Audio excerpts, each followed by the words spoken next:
Let's go over to the phones and see what's behind the secret blinking light. Hi, you're on K-Well. Jason? Hey! This is that infamous Debra Medina you're waiting for. Sorry, did I call in on the wrong number? No, that's okay. So, okay, let me lock you in here, Debra Medina. Boy, you snuck in on me. I'm sorry about that. No, that's okay. But I'm glad to be here. Well, I'm glad to have you on out here in West Texas. Now, first, have you scheduled any trips out here to Midland, Odessa? I have not been to Midland, Odessa. We worked pretty hard to try to find some place that we could go the last time we were out in West Texas, and we just couldn't quite get it together. So I'm looking forward to doing that at some point in the future. All right, so you're taking on you're taking on two Goliaths in the GOP primary, and so what's the deal? Why are you running? Why should we elect you as governor of the state of Texas, Debra Medina? I'm the only one of those three that's going to fight for Texas. I think that we've been talking a lot about state sovereignty. We've certainly been talking about conservative values in the Republican Party for a long time, and we haven't seen folks walking the talk.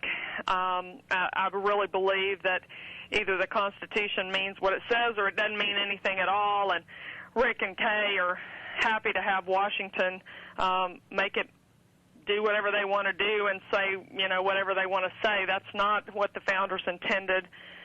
We've got a Constitution. We need to follow it, and those powers not reserved to the federal government are reserved to the states and the people, and that's what we ought to be doing. So I'm in here trying to fight for Texas, fight for state sovereignty, fight for private property ownership, fight for secure, controlled borders, get the government off our back, get back to that limited constitutional republic, limited government under a constitutional republic, and I think we will see prosperity and freedom thrive like never before.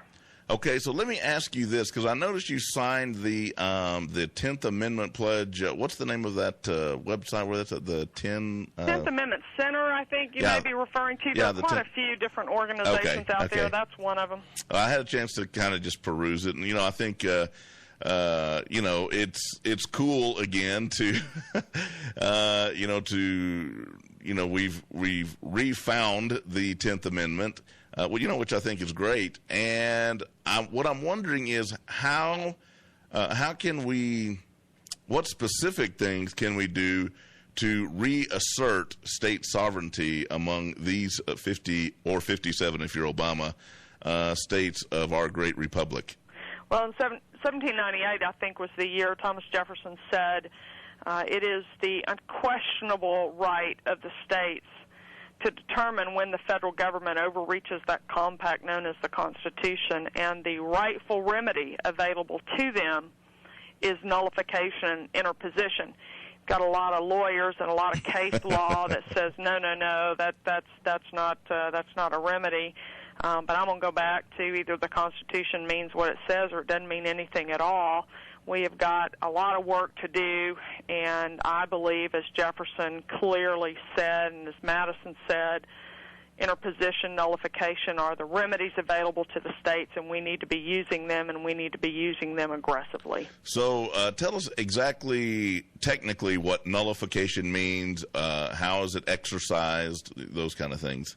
Nullification is the process by which a state legislature would take up a particular piece of federal legislation and pass legislation in that state, nullifying, finding it null and void, of no effect in their particular state. So our friends up in Montana did it a couple of years ago with the Real ID initiative of the federal government, and they actually used the word nullify in their state legislation. Okay, that was one of my questions. Does the legislation actually have to use the words nullify, or is the ultimate effect of the legislation that it's clearly understood that it's nullifying whatever the federal order is? Yeah, I don't know if there's anything particular to the use of that term. We are in the process today. There are 10 states that have filed or pre-filed nullification language against this national health care bill, and the 11th state, Arizona, and maybe I should say Arizona is the first, because they've actually passed legislation nullifying, and it will go on their ballot as a constitutional amendment in the coming year. Besides Arizona, there are 10 other states who have already filed. I was just on the phone this afternoon with a state rep in Oklahoma. They are preparing to file. They can pre-file for their 2010 legislative session beginning in December. So they are preparing to file. He knows of about 3 other states definitively that are drafting nullification language, and yet we've got folks here in Texas who are taking the position that there's nothing we can do. Well, I'm saying not just no, but hell no, there are things that we can do. The Constitution means what it says. We need elected leaders with backbone and courage, and we're going to fight. We've all seen bad judicial decisions and where they're bad and where they're outside of the Constitution. We need some backbone. Our founders had it. Lord knows the patriots that established this great state had it. We've lost sight of that. I'm going to get in that fight and fight for Texas. All right.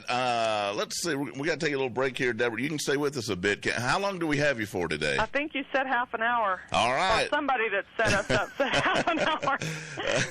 Wow, this is sort of like eHarmony in a weird political sort of way. Yeah, that's right.